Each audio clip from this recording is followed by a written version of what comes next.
There are nights when Mason Rue breathes like a living thing. All silk and candlelight, humming with money and pretense. Even the air feels priced per breath. The chandeliers hang low, trembling with laughter that isn't real. Perfume and politics cling to the velvet curtains.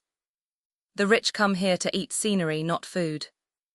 By 9 p.m., I'd been moving for 9 hours. Refilling glasses, pretending my shoes weren't plotting my downfall. My smile had fossilized somewhere between still or sparkling, and of course, right away. The apron itched at my neck, my hair pinned so tight my thoughts had to queue for air. Then the doors opened, and the atmosphere shifted, like a ripple in a still pond. They had arrived. Veronica Vales. Mason Rue's unofficial mascot for money with too much time. She was known for her silver gowns, diamond laughter, and a tongue sharp enough to julienne egos. She didn't walk, she entered, as though the world should rearrange itself in her wake. On her arm, Daniel Cross, the tech founder boyfriend who looked as though he'd been dragged from another dimension. Calm, analytical, faintly exhausted by her energy. He had that kind of wealth that whispered, hers screamed. They took table 9 beneath the crystal light. Veronica snapped for champagne before the menus even landed. "Quickly, darling," she said, smiling at Daniel but slicing her eyes toward me. "We wouldn't want the bubbles to die of boredom." I smiled the way staff do when the customer's insult costs more than their tip. Dignity here was part of the uniform, starched, invisible, compulsory. Halfway through service, the restaurant swelled, chatter, laughter, the music of forks meeting porcelain. I carried a tray of red wine, the glasses trembling slightly with every step.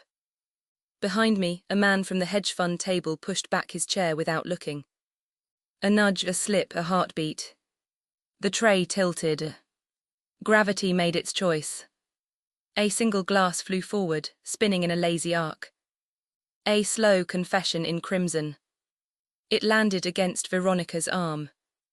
The red bled instantly into the silver, blooming like a wound. For a moment, time froze. The scent of wine and perfume hung thick, heavy enough to taste. The man who'd bumped me muttered an apology, but Veronica didn't hear him. Or chose not to. Her eyes locked on me, glossy and furious. "You idiot," she snapped, standing so fast her chair screeched. "Do you even know what this dress costs?" I opened my mouth, heat rising up my throat. "Someone bumped it." "Oh please," she laughed, brittle and bright. "Of course you'd blame someone else, typical." The dining room quieted like a held breath. Forks hovered mid-air. That was when Daniel stood. He rested a hand lightly on her arm. "Veronica, it was an accident," he said, voice low. "She's clearly shaken, let's just—" "Stay out of it," she hissed. "You always take strangers' sides." Something flickered behind his eyes. Shame, perhaps, or realization. And me, I just stood there, wine dripping down my wrist, wondering if humiliation had a sound. Then she delivered the final blow. "You're done, I'll speak to your manager myself. You shouldn't be anywhere near people like us." She said it loudly enough for every table to hear. Not a reprimand, an announcement. My manager appeared, pale and sweating through his politeness. "Isla, maybe clock out early," he whispered, as if lowering the volume could soften the sentence. So I did. I untied the apron that smelled of effort, folded it neatly, and handed it over like a flag of surrender. As I passed Daniel, he looked up. Not pity, not apology. Just recognition, like he finally saw the difference between grace and glamour. He gave a small, regretful nod. Outside, the night air bit my skin. The restaurant's neon sign flickered red against the puddles. So it looked as though the street itself had bled wine. I laughed once quietly, because disbelief and exhaustion sometimes sound the same. "They fired a waitress," I said to no one, for spilling a drink she didn't spill. I turned the corner, shoes squeaking against wet concrete. Unaware that 2 weeks earlier, in a world far removed from mine, a man I barely remembered had signed his final letter, and left me an inheritance large enough to make that red wine stain look like nothing at all. If you love slow burn revenge, quiet power, and stories where silence wins louder than shouting, Subscribe, comment for Isla, and stay with this story. The next chapter changes everything. The days after Mason Rue slipped away quietly, like music fading long after the instruments have stopped. When your world collapses, it doesn't explode. It just folds in on itself. One piece at a time until all that's left is silence. The restaurant called once. A polite voice, a too perfect apology. Apparently, they had reviewed the CCTV footage and discovered that the wine spill wasn't my fault, that another guest had brushed past me and caused the accident. But apologies are easy when the humiliation has already done its work. When the laughter has already echoed through the dining room. When someone like Veronica has already looked you in the eye and decided you're beneath her. So I didn't return the call. I didn't even delete the voicemail. I just let it sit there unread, like a wound you stop checking because you already know it's deep. The days that followed were soft, colourless things. I measured time in cups of tea and the distance between one sunset and the next. I took slow walks along the canal, where winter light touched the water like spilled silver. I sat in cafes and watched people live, people with plans, with calendars, with noise. I didn't have any of that anymore. I had silence. And rent due in 4 weeks. Then, on the 5th morning, the world shifted. The letter arrived. It was thick, expensive, and smelled faintly of cedar. No return address. Just my name, Miss Isla Rowan, written in deliberate, old-fashioned handwriting. The kind that belonged to people who still used fountain pens and wax seals. I turned it over. A red wax crest pressed into the back, a stylized R surrounded by ivy leaves. For a moment, I wondered if it was a mistake. Then curiosity whispered louder than caution. Inside, the paper was heavy enough to feel permanent. The words simple, black, final. Dear Miss Rowan, we regret to inform you of the passing of Mr. Elias Rowan, your maternal grandfather. You have been named in his final will and testament. Kindly contact our firm to arrange for your travel and attendance at the reading of the will. A car will arrive this Friday at 10 a.m. Yours sincerely. Graves and Holloway, solicitors. I stared at it for so long, the words started to blur. Elias Rowan. The name felt like dust and distance. My mother's father, the man she never spoke about except once. He believed love was a transaction, she'd said. And when I couldn't afford his terms, he erased me. She died before she ever forgave him. And now, somehow, he'd reached for me from the other side of that silence. I folded the letter carefully, then made tea. Because that's what you do when the universe sends you something you can't understand. You boil water and pretend it's control. But when Friday came, I didn't hesitate. Curiosity and maybe fate won. At exactly 10 a.m., the hum of a quiet engine broke the street's stillness. A sleek black Bentley waited outside my flat. The kind of car that never needs to honk, because it assumes the world will move for it. The driver stepped out, tall and severe in a dark suit. Miss Rowan, he asked, his accent clipped, respectful. Mr. Grave asked that I escort you to the estate. I nodded, unsure whether I was dreaming. Inside, the car smelled like leather, rain, and old wealth. London began to shrink behind us, buildings turning to hedgerows, traffic into stillness. I watched my reflection in the tinted glass. The girl staring back looked unfamiliar. Calmer, maybe. Like someone on the verge of being rewritten. The countryside rose up like a memory, endless fields, mist, and a kind of silence that listens. Then I saw it. Rowan Estate. It didn't look built, it looked grown. Stone walls wrapped in ivy, windows like watchful eyes, a gravel drive that curled toward the house like a secret. When the car stopped, the driver hurried out to open my door. A man waited at the entrance, tall, silver-haired and still. Miss Rowan, he greeted, bowing slightly. I'm Mr. Grave, executor of your grandfather's estate. He instructed me to welcome you personally. His voice carried that old-world weight, polite but final. The kind of tone people used before money became casual. He led me inside. The entrance hall was vast. A cathedral of marble and echoes, lined with portraits of ancestors who seemed to watch, curious to see what kind of Rowan I'd become. The air smelled faintly of firewood and something rarer, history. Every detail whispered wealth, but not the loud kind. This was old money. The kind that never posts, because it owns the publishing company. Mr. Grave guided me into a study warmed by a low fire. Above the mantel, a portrait, a man with silver hair and eyes that looked disturbingly like mine when I'm trying not to cry. Grave gestured to an envelope on the desk. Your grandfather left this for you. He asked that you read it alone. The seal was the same red wax. My fingers trembled as I broke it. To my granddaughter, Eilith. If you are reading this, I am gone, though I suspect I have been gone to you for far longer. I wronged your mother. I thought punishment would teach her humility, but all it did was take joy from us both. I have watched you quietly, through those who still believed in grace. I saw you work, serve, endure with dignity that asked for nothing. I built an empire and forgot how to kneel. You were born without riches and never lost the ability to rise. That is why everything I own now belongs to you. Remember, wealth reveals character, it doesn't create it. Live as you have lived, in grace, not grandeur. Your grandfather, Elias Rowan. I didn't realize I was crying until the ink began to blur beneath my tears.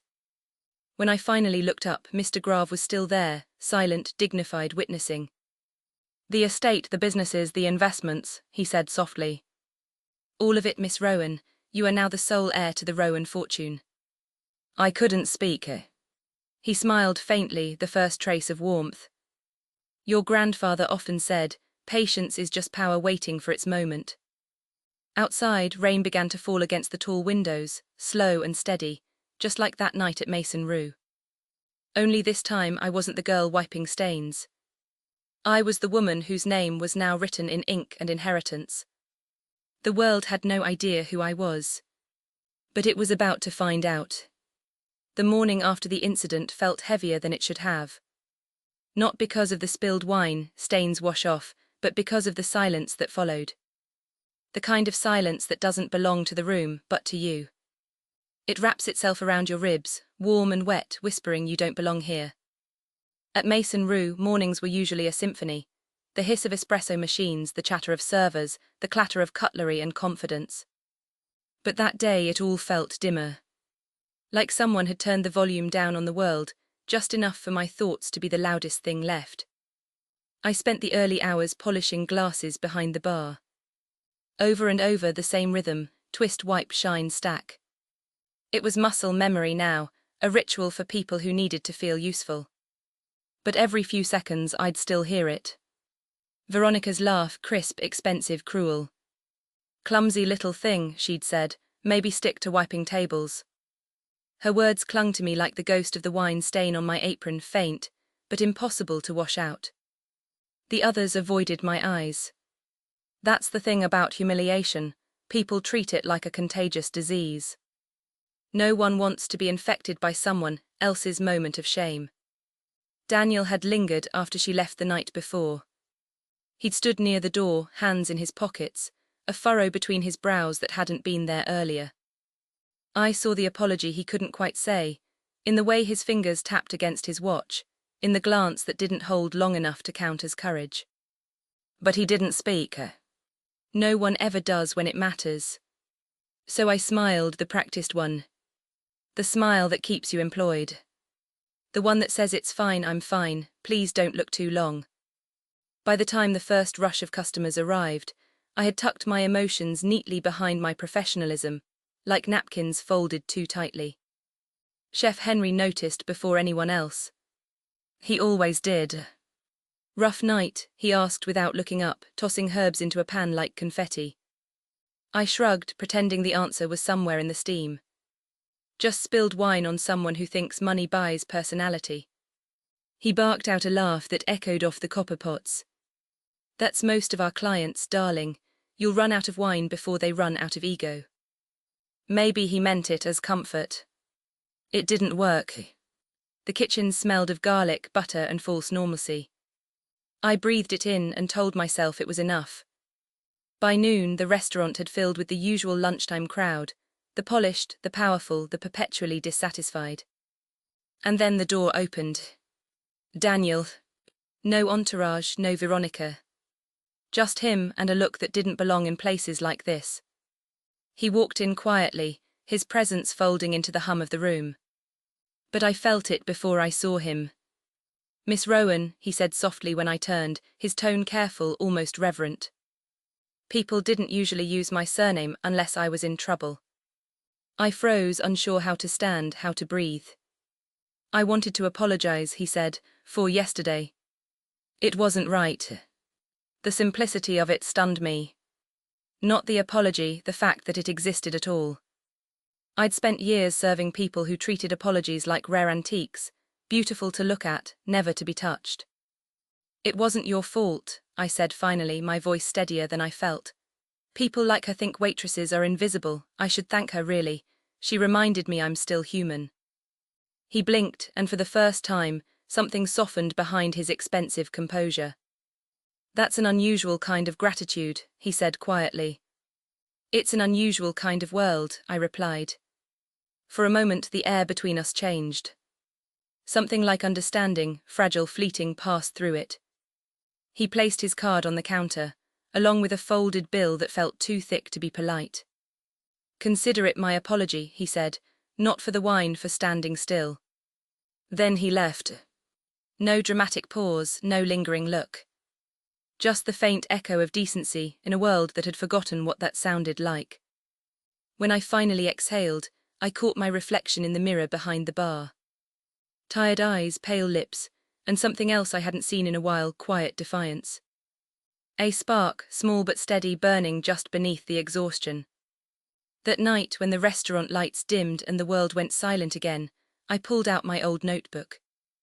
The one with dreams I used to write before bills became more urgent. I opened to a blank page and wrote slowly. "One day I'll have a seat at the table, not to be served but to be heard." I stared at the words until the ink dried, not knowing how soon that day would come, or how poetic the universe can be when it decides to rewrite its own story. Tuesdays at Mason Rue were the kind of quiet that made you wonder if time had simply decided to take the day off. The dining room always smelled faintly of truffle oil, burnt espresso, and expensive dissatisfaction. Even the chandeliers seemed to hum with ambition, the kind of soft, golden vibration you only hear in places where people don't come to eat, but to be seen eating. I'd been clearing table 7, wiping down the marble with my usual devotion to invisible work, when Marcy, our hostess, appeared beside me. Her heels clicked like a warning bell, and her expression looked halfway between curiosity and cardiac arrest. "There's a man asking for you," she whispered. "Name's Mr. Grave, looks important."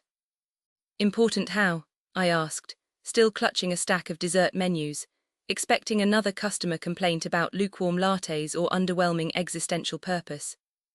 Marcy leaned in, her voice a conspiratorial hush. "The kind of important that tips with fountain pens instead of money." I frowned. "That's not even a thing." She gestured toward the entrance with a small, dramatic tilt of her head. "It is now."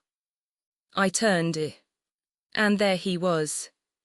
A tall man in a grey suit, so sharply cut it looked like it came with its own legal representation. He stood by the door, hands clasped lightly before him, posture perfect, as if the air itself knew better than to wrinkle his presence. Even from across the room I could tell, this wasn't someone who waited. He was the wait.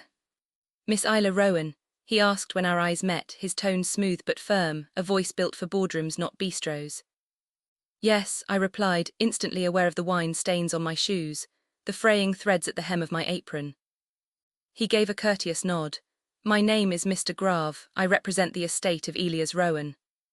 The world didn't stop, it just tilted. Slightly, but enough to make me hold onto the back of the chair in front of me. Elias Rowan. My grandfather. My mother's father. The man whose name sat between us all my life like a locked door. When I was 8, I'd asked my mother once, just once, about him. She said he loved his fortune more than he loved us. Let that be lesson enough. And then she changed the subject and never brought him up again. Now a stranger in a tailored suit was saying his name in the middle of Mason Rue, like it belonged to both of us. "I think you have the wrong person," I said carefully. "I haven't spoken to him in, well, ever." Mr. Grave's expression didn't change much, but something in his eyes softened, a flicker of patience or pity. "He was aware," he said simply. "Mr. Rowan passed away 2 weeks ago. He left behind a considerable estate and specific instructions regarding its heir." I stood there, still holding an empty tray that suddenly felt absurdly symbolic. "Heir," I repeated, as if saying it aloud might make it sound less like fiction. "Yes, Miss Rowan," he replied, "you." I set the tray down, slowly, carefully, before my shaking hands could betray me. Around us the restaurant's usual soundtrack, laughter, clinking glass, murmured wealth, dulled to a distant hum. All I could hear was the hiss of the espresso machine behind the bar, long and low, like the world sighing on my behalf. Mr. Grave withdrew a thick cream-coloured envelope from his briefcase. It was sealed with dark red wax, pressed with a crest, an ornate R surrounded by ivy leaves.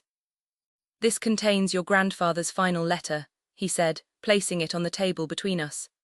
His gloved fingers lingered for a moment before releasing it, like he was handing me something that could detonate. "I would advise reading it somewhere private," he added.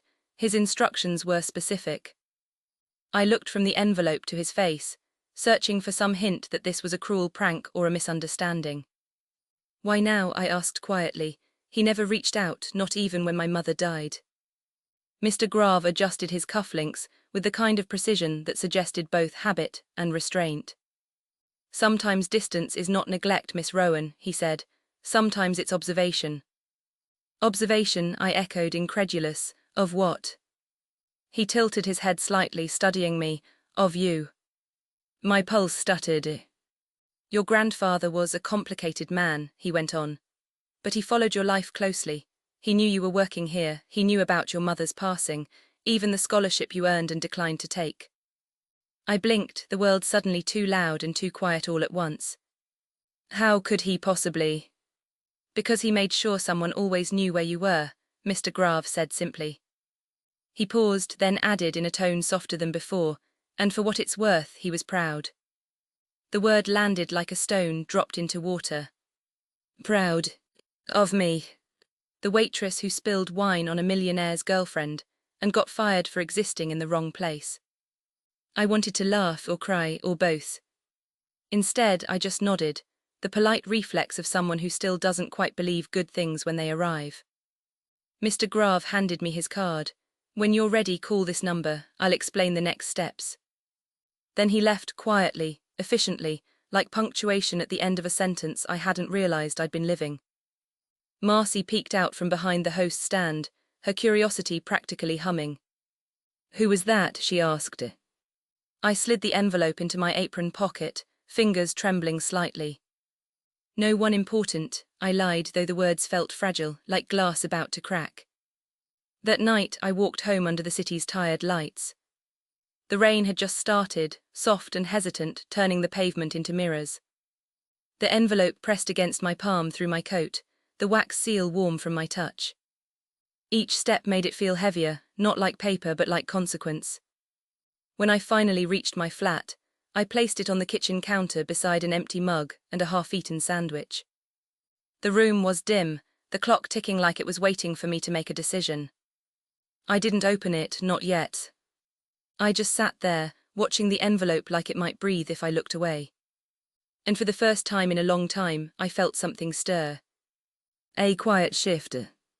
The sense that maybe I wasn't invisible after all. I told myself I wouldn't open it. I told myself it was a mistake, a wrong address, a name mixed up in a will that had nothing to do with me. But the envelope sat there like it knew I was lying. The next morning arrived pale and uncertain. The city outside my window was wrapped in fog, the kind that dulls the sound of everything, footsteps, car horns, thoughts. I moved through my small apartment like a ghost, boiling water, cracking an egg, forgetting it on the pan. By the time I made coffee, it was already cold. And still the envelope waited. It sat in the center of my kitchen table, perfectly still amid the clutter, unpaid bills, an old candle, a chipped mug. The wax seal caught the light, red and glistening like something alive. It didn't belong in my world of second-hand furniture and grocery store coffee. It was an intruder from another life, one that apparently had my name on it. I told myself again, don't open it. People don't just inherit fortunes, not in real life, not when they can barely afford new shoes. But curiosity has a strange weight, heavier than guilt, lighter than fear. Eventually it tips you forward. I slid the butter knife under the wax seal. A soft crack. It was such a small sound for something that would change everything. Inside, the scent of paper and time, that particular mix of ink, dust, and old regret. A folded letter, thick as a novel, written in looping cursive. And beside it, a small golden key tied with a red silk ribbon. The key shimmered faintly in the morning light, like it knew more about me than I did. I unfolded the letter carefully. My dearest Isla, if you are reading this, I am gone. You do not know me, not truly, but I have known you. I watched the world offer you little and saw you make more of it than most who are given everything. You reminded me of your mother, her kindness, her quiet dignity, her refusal to beg for belonging. You are my sole heir. My estate, holdings and trust accounts will transfer to you, but this is not a reward, it is a charge. I built an empire with my head and lost my family through my heart's neglect. Let my wealth serve as both legacy and apology. There is a condition, as there must be. Live as you have lived, with integrity, empathy and work. You are not to inherit to escape life but to elevate it. I trust you will know the difference. This key unlocks my study in the Rowan estate. You will find your future and some truths about your past within. With pride I never voiced in time. Elias Rowan. When I finished, I didn't move. Not even to breathe properly. The room around me seemed to hum, the fridge, the pipes, the heartbeat in my throat. Everything was too loud, and yet the world felt muffled, as though the letter had drawn a curtain between who I was and who I would be next. I read it again, then again. Each time a different sentence caught in my chest. You reminded me of your mother, a charge, not a reward, pride I never voiced in time. Pride, the word strung like sunlight after rain. I wanted to be angry, to curse him for the years he stayed silent while my mother worked herself sick, while I learned to smile through humiliation. But beneath the anger was something unfamiliar, a fragile thread of warmth, recognition, a strange, dizzying kind of peace. I picked up the key, feeling its weight in my palm. It was heavier than it looked, smooth with age, the edges softened from use. A real key for something real, not a dream, not a cruel joke. A door waiting somewhere with my name on it. I looked around my apartment. The peeling wallpaper, the cracked tiles, the framed photo of my mother smiling in front of the old cafe where she used to work. Everything felt both smaller and dearer, as if the room itself knew it was about to be left behind. I whispered, almost to the empty chair across from me. Looks like we're going home, Mom. Then I folded the letter carefully, tucked it back into its envelope, and tied the ribbon around my wrist so I wouldn't lose the key. The metal pressed cold against my skin, a reminder that the life I knew was ending quietly, over burnt toast and a grey morning. I didn't realize until much later that it was also beginning. The drive to the Rowan estate felt like slipping through a dream someone else had forgotten to finish. Mr. Grave had arranged a car, black, polished, silent, the kind of car that seemed to absorb sound and command the air itself to move politely around it. I sank into the leather seat, clutching my mother's old handbag, the letter and the key. 3 objects, each impossibly heavy in its own way. One stitched with love, one written in guilt, one charged with secrets I was only beginning to understand. City dissolved behind us, its noise and grime replaced by fields that gleamed with unnatural perfection. Trees lined the road like attentive guards, fences and hedgerows curved with the precision of geometry. The fog hung just low enough to make the horizon look like an impressionist painting. I had only ever seen landscapes like this in magazines, and now I was hurtling through one, a solitary figure in an old coat, feeling almost as misplaced as a character wandering into someone else's story. The driver, polite but unreadable, glanced at me through the rearview mirror every few minutes. I could almost feel the question in his gaze. What is she doing here in shoes meant for supermarkets, not marble halls? I didn't answer because there was no answer yet. Not until I saw it. After what felt like an hour, he slowed. "There it is, Miss Rowan," he said, voice soft, almost hesitant. I looked up, and for a long moment forgot to breathe. The estate wasn't a house. It was a cathedral of memory, a fortress of stone and ivy that had witnessed centuries. The mansion sprawled across the hill like a secret reluctant to speak. Grey walls climbed with ivy that had woven itself into the cracks over decades. Tall windows framed by carved stone, white columns streaked faintly with the patina of time. Every detail whispered of permanence, of a world untouched by passing human folly. I stepped out of the car, gravel crunching under my shoes, and the air struck me like a revelation.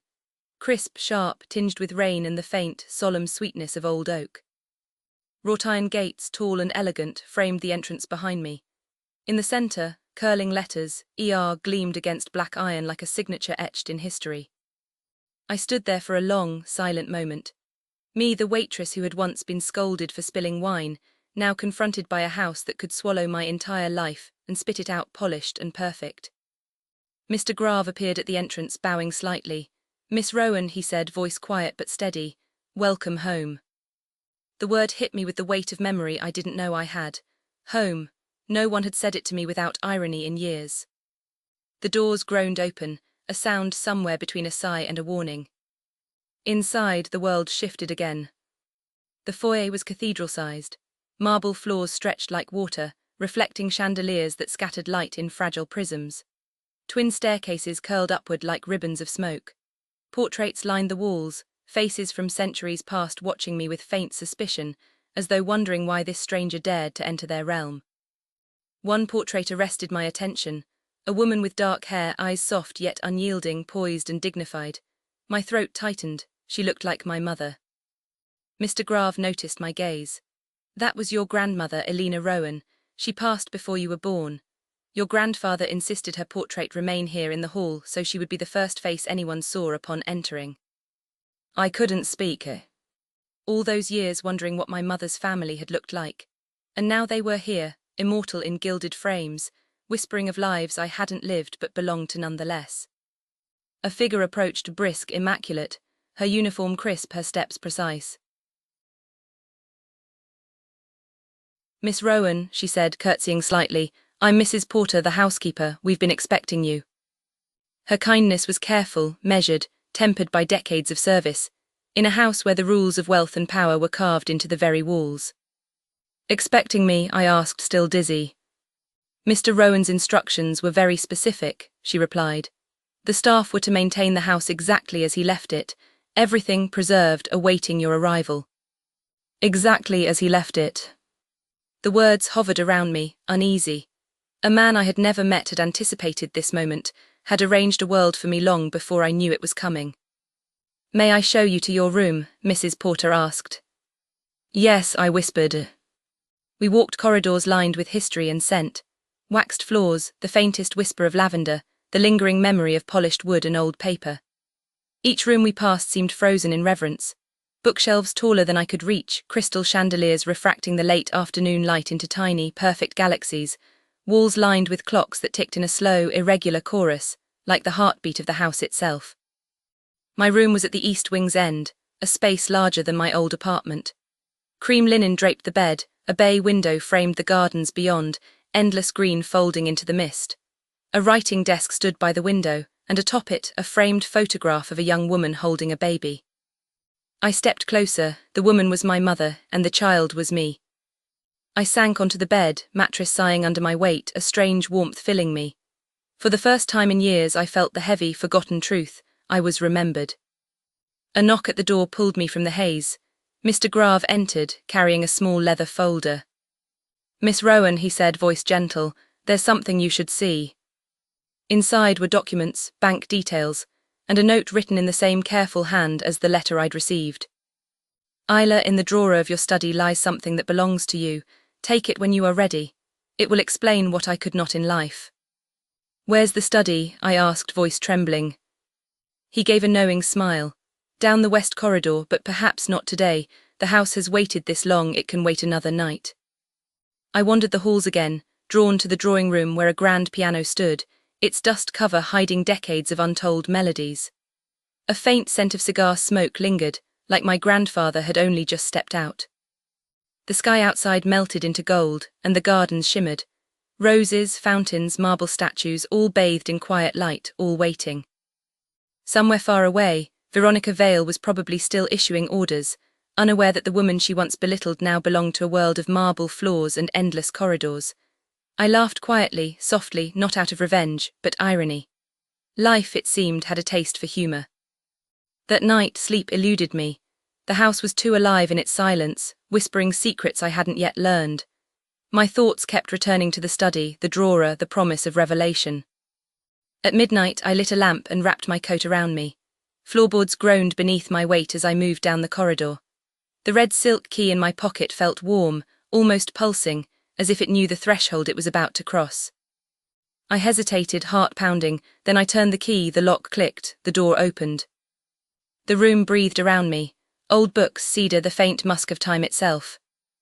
And there it was, a photograph on the desk. My mother, younger, smiling, beside her a little girl in a school uniform, shy eyes meeting the camera. Me. Pinned to the frame was a note in the familiar hand. I never stopped watching over you. I sank into a chair, overwhelmed, the weight of generations settling around me. The house had remembered, had preserved, had waited, and now I was home. The letter had felt heavier than paper had any right to be. It sat on my kitchen counter all night, wedged between a half-washed mug and the unopened electricity bill I'd been ignoring for a week. Its weight wasn't just physical, it pressed on my thoughts, on my chest, on the part of me that still believed life had no surprises left. By morning, the envelope seemed almost deliberate, glowing faintly in the muted light that filtered through cracked blinds. It looked like it belonged there, like it had been waiting for me all along. When I finally tore it open, the handwriting inside didn't feel cold or bureaucratic. It was neat, deliberate, measured, and carried a name I hadn't spoken aloud since childhood. Elias Rowan. My mother's father, the man she'd never forgiven, the man I'd always believed had vanished from our lives or perhaps had simply chosen to disappear. The letter was brief. Miss Isla Rowan. Please be at Rowan Hall on Thursday, 10 a.m. sharp, for a private reading of the late Mr. Elias Rowan's will. This concerns you directly. Yours faithfully, Arthur Grave, solicitor to the Rowan estate. I read it 5 times, half expecting the words to dissolve between blinks. The name felt like a whisper through history, distant, impossible, wrong. My kitchen, with its cracked tiles and fading wallpaper, seemed suddenly small, trivial, as though I had been living in someone else's shadow all along. By Thursday, disbelief had yielded to curiosity. I borrowed a friend's car and drove along the old highway, past the river that gleamed like molten silver under the rising sun. The city fell away into fog, fences and ancient trees that arched over the road like cathedral pillars. The iron gates of Rowan Hall loomed ahead, immense and accusing. Tall, blackened with age, engraved with a crest I didn't recognize, a crowned stag, poised and watchful, as though it had been waiting centuries for me to arrive. The drive beyond the gates wound upward through trees older than the house itself. Shadows draped across the cobblestones, shifting with the mist. At first I glimpsed the mansion in fragments, a tower here, a gable there, glass windows wide as mirrors reflecting sky and fog. It smelled of rain and memory, of stone warmed by centuries of sun, of secrets pressed between bricks. A butler I'd never met opened the door before I could knock. Miss Rowan, he said, voice calm, precise, as though he'd been expecting me for years. Inside, the house held its breath. Marble floors stretched endlessly. Portraits with watchful eyes lined the walls, faces framed in gilt, observing me with polite suspicion. Every step echoed, a reminder that silence was both command and companion here. Mr. Grave awaited me in the library, tall and grey-suited, his hands folded neatly over a folder embossed in gold. He rose as I entered, eyes steady. Miss Rowan, thank you for coming. Your grandfather left instructions. That pause, a lawyer's pause, stretched long and taut, loaded with the weight of lives and futures. I did not sit, I could not. Your grandfather passed away 2 weeks ago, he began. Voice low, almost reverent. His estate is considerable, multiple properties, global holdings, and an amount exceeding several £billion. The words felt distant, like they were carried through water. They were impossible, unreal, yet every syllable hung in the air with the authority of fact. He named you his sole heir, he continued. My knees almost gave way. And there is one condition. Mr. Grave opened the folder, revealing photographs. Dozens of them. Me. Every image captured moments of ordinary, unremarkable life, serving tables at Maison Rue, carrying trays, laughing with co-workers, standing in the rain waiting for the last bus home. "Your grandfather observed you," Mr. Grave said, voice careful. "From afar. He wanted to see who you'd become, unshaped by wealth, untouched by privilege. It was his way of measuring character." I felt a mix of awe and violation, as if someone had been peering through the very walls of my life without permission. Yet alongside that, a strange warmth, the sense of being seen, of being quietly valued, even before I had a chance to stumble. "His will states that the estate becomes yours immediately," Mr. Grave continued. "You've already met the condition. He wanted you to remain unaware of your inheritance for 2 full years, to grow, to struggle, to learn who you truly were." 2 years, the exact time I had spent scraping by, waiting tables, collecting tips, surviving humiliation. Coincidence? Or the deliberate design of a man I'd never known, yet who somehow understood me better than I understood myself? I sank into a chair at last. "So, you're saying I..." "Billionaire," Mr. Grave said simply, "effective immediately." The silence that followed felt almost sacred. I pictured Veronica Vale, her red dress, the spilled wine, Daniel's self-important gaze. Those moments now seemed absurdly small, petty, a farce from a life I had already left behind. "You will, of course, have decisions to make," Mr. Grave said, clearing his throat. "Assets to manage, introductions to attend. The world will wish to know its new heiress." I smiled, not from joy, but disbelief. The kind of smile life demands when the universe folds itself around you in one perfectly ironic gesture. 2 weeks after humiliation, the universe had written me a reply. A reply that was expensive, permanent, and profoundly transformative. Isla Rowan had finally stepped into a story that had been waiting my whole life to begin. Life has a strange sense of timing, doesn't it? Sometimes the world breaks you just to make sure you're ready to hold what's coming next. Stay with the story, because Isla's revenge isn't loud. It's dressed in silk and signed with her new last name. Subscribe, comment your thoughts, and let's see what happens when power changes hands. The next few days slipped through my fingers like silk, soft, strange, and impossibly slippery. I wasn't sure if I was awake or wandering through someone else's dream. The morning after the will reading, I didn't wake to the clatter of buses outside my window or the insistent beeping of an alarm. I woke to silence, deliberate, curated, the kind of silence only old houses with deep memory seem to own. It made you whisper without realizing it. The curtains were drawn halfway, and sunlight spilled across a quilt that probably cost more than my entire previous year's salary. Every detail in the room, carved wood, embossed wallpaper, the marble fireplace with its cold, elegant precision, felt painted into existence before the house itself had been built. A soft knock broke the reverie, followed by a voice that belonged both to the present and the house's long memory. "Good morning, Miss Rowan. Breakfast has been served." "Miss Rowan." I didn't respond at first. It took a moment to realize that name belonged to me now. The person who had spent years being invisible to her own life, who had scrubbed floors and wiped tables and carried trays while her confidence simmered quietly somewhere under the surface. When I sat up, the tray on the side table made me pause. Fresh croissants, strawberries glistening like they had just been plucked, coffee in porcelain thin enough to see the morning light through. A folded note lay beside the napkin. "Your schedule for today, Mr. Grave will call at 11. I almost laughed. A schedule, for me, the woman who 3 days ago couldn't even reliably schedule her next rent payment. By the time I gathered the courage to leave the room, the housekeeper was waiting downstairs.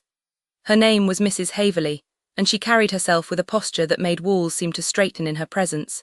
She didn't ask if I needed anything, she simply anticipated. "Your grandfather's wardrobe was left for you to decide upon," she said, voice gentle, unwavering. "Most heirs prefer to redecorate the West Wing first." The West Wing. The phrase sounded like it belonged in a fairy tale, in stories where hidden corridors and rooms awaited the worthy. I wandered quietly through the halls, trying to memorize the art, the faint perfume of aged books, the echo of my own footsteps on marble floors that had known centuries of occupants. Every corner of the estate seemed to whisper of him, Elias Rowan, the man who had orchestrated all of this without ever needing to call or visit. In one drawing room, sunlight spilled across a grand piano, illuminating a photograph on the mantel. I froze. It was my mother, younger than I remembered, radiant in a happiness that had been absent from my childhood memories. Beside her, a man with storm-grey eyes, a hand resting lightly on her shoulder, firm, protective, watching. I whispered to the empty room, "You really were watching, weren't you?" The silence answered, in a way only houses steeped in time can, with patient, eternal quiet. At 11 sharp, Mr. Grave arrived, precise, calm, armoured in the quiet authority of a lawyer accustomed to controlling both words and time. He walked me through documents I barely understood. Share certificates, bank accounts, trusts in my name. The numbers were so large they seemed to belong to fiction. He measured his tone carefully, as if not to startle me. "Your grandfather left specific requests, Miss Rowan. The estate is yours to control, but he wanted you to have freedom first.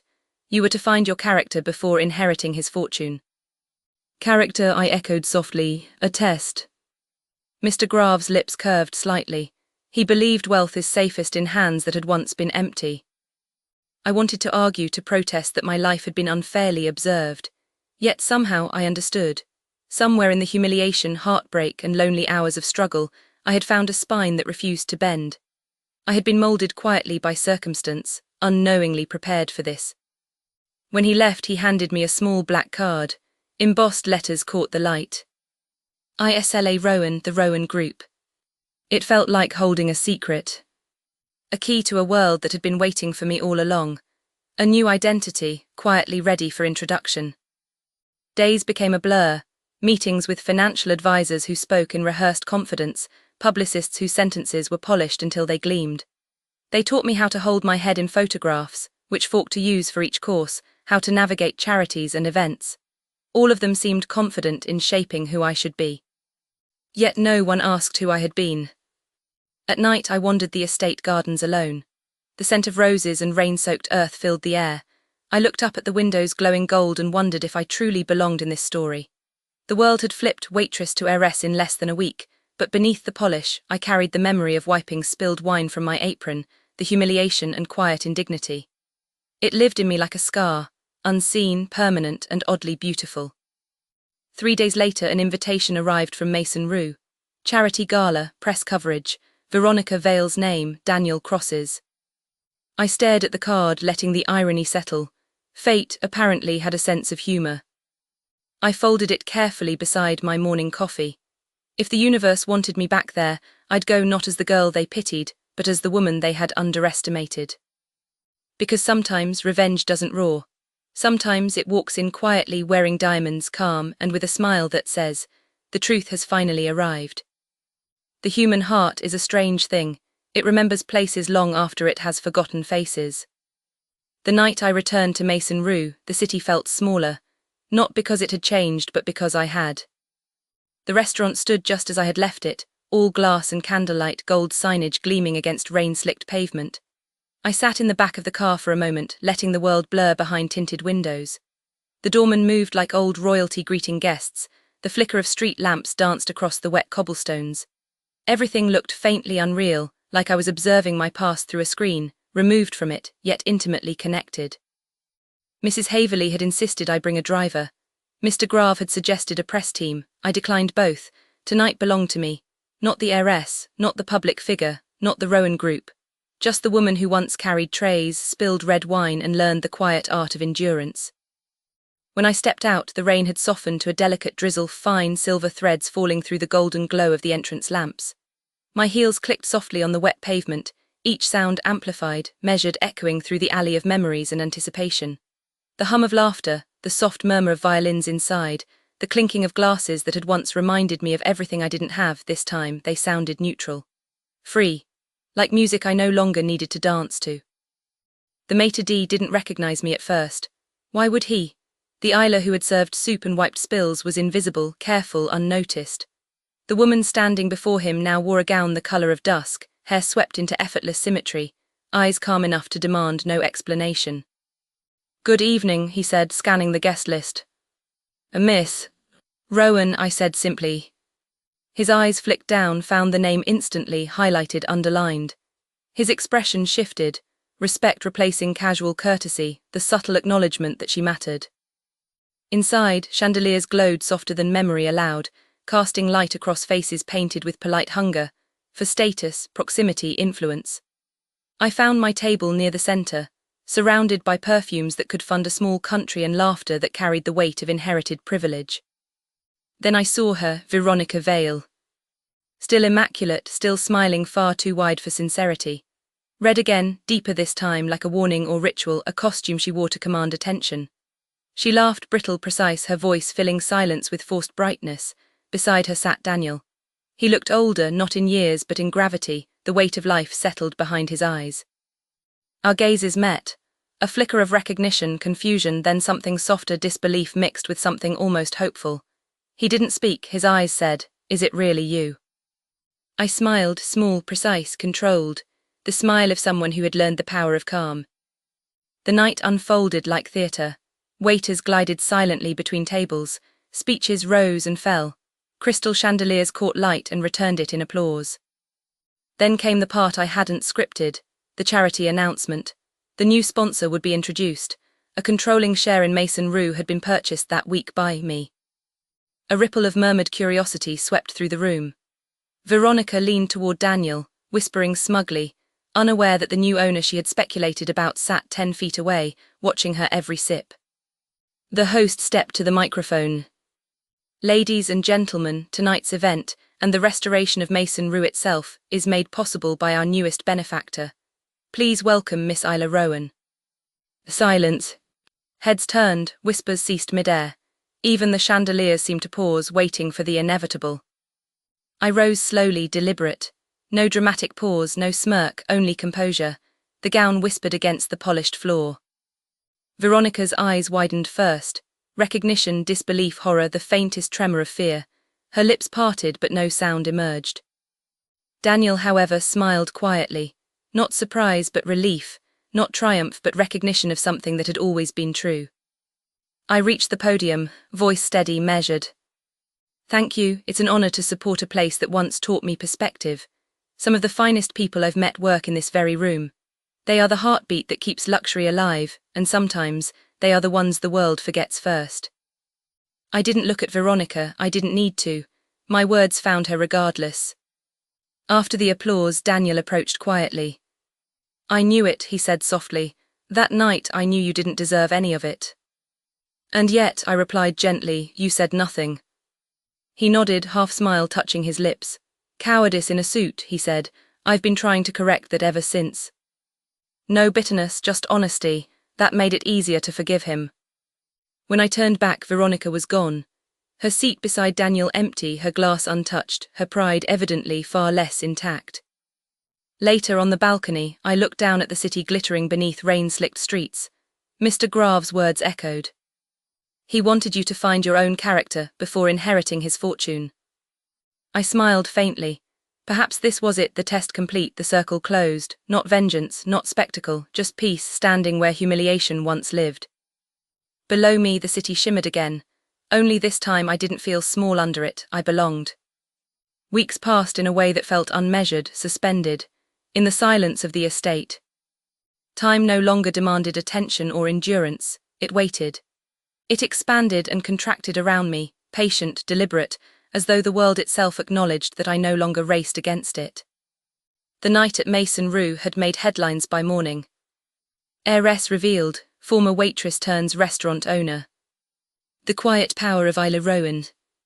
Journalists debated whether I was a mystery or a miracle, whether my story was chance or design. It didn't matter. The narrative had already shifted from invisibility to inevitability. Veronica, on the other hand, became a cautionary tale. Quietly at first, sponsors dropped her from campaigns, whispered commentary filled the pages of society magazines, calls went unanswered. Her social media fell silent, no red dresses, no manufactured laughter, no polished perfection. The world moved on, slowly, deliberately, and that I realized was the cruelest punishment, irrelevance. Nothing tore her down faster than being ignored by a universe that once danced at her feet. A week later, Daniel came to see me. Not with fanfare, not with flowers or speeches, but through a simple request relayed by Mr. Grave. "If Miss Rowan has time, Mr. Cross would like to return something that belongs to her." He waited in the conservatory when I arrived. The air was rich with lavender and the faint, lingering scent of rain on glass. He looked the same, yet softer, less guarded, more real, stripped of pretension. "I never got to thank you," he said quietly. "For what?" I asked. "For not letting that night define you, or me." He placed a small box on the table, my pendant from Maison Rue. I had forgotten it entirely, a simple silver charm awarded to staff before the restaurant closed. I had left mine in my locker the night I quit. "They found it while clearing things," he said. "I thought you should have it back." I took it carefully. Tiny, unassuming, yet heavy with memory. Humiliation endured, patience tested, resilience forged, and now closure. "Veronica," I asked softly. He hesitated. "We ended things the night you returned. She didn't take it well. She cared more about the reflection in the mirror than the man beside it." No bitterness, just quiet clarity. "I'm sorry I didn't say something then," he added, almost as an afterthought. "You did," I said softly. "You looked away." He exhaled, a faint smile tugging at the corners of his mouth. "And you noticed." We sat in silence, listening to the rain trace lazy patterns across the glass. It wasn't tension, desire, or regret that filled the space between us, it was respect. Mutual recognition of past struggle and present strength. Later I walked him to the front steps. The night air was sharp and crisp, the kind that makes your breath visible, proof that you are alive, that survival can be elegant. He paused. "So what happens now, Isla Rowan?" I smiled faintly, feeling the weight of the last few weeks, of all that had come before. "I think I finally live, not react, just live." He nodded. "If you ever need someone who remembers who you were before all this, I'll know where to find you," I finished. He smiled, a quiet acknowledgement of shared history, and left. I stayed on the steps for a long time, listening to the world, the soft rustle of leaves, the hum of distant life, the city breathing around me. Everything felt absurdly full circle, almost like a story I had stepped into only to find I was always meant to be its center. That night I poured myself a glass of red wine, the same color, the same liquid I had once spilled on my apron. It caught the firelight like molten rubies, steady, rich, and alive. I raised it, not in toast but in understanding. "To the girl I was," I whispered. "To the woman she had to become." Outside, rain began again. This time it sounded like applause. Sometimes revenge doesn't end in spectacle or destruction. Sometimes it ends quietly, not with fury but with release. I didn't need to destroy them, I simply stopped needing them. And that subtle, absolute truth was when the world finally noticed who I really was. The crown of my life was quiet, unannounced, but undeniable. I had arrived. If you've been following Isla's story, thank you. Stay with Everyday Dramas for more stories where silence speaks louder than revenge. Backhand index pointing right, subscribe, comment your favorite line, and share if you believe karma wears silk.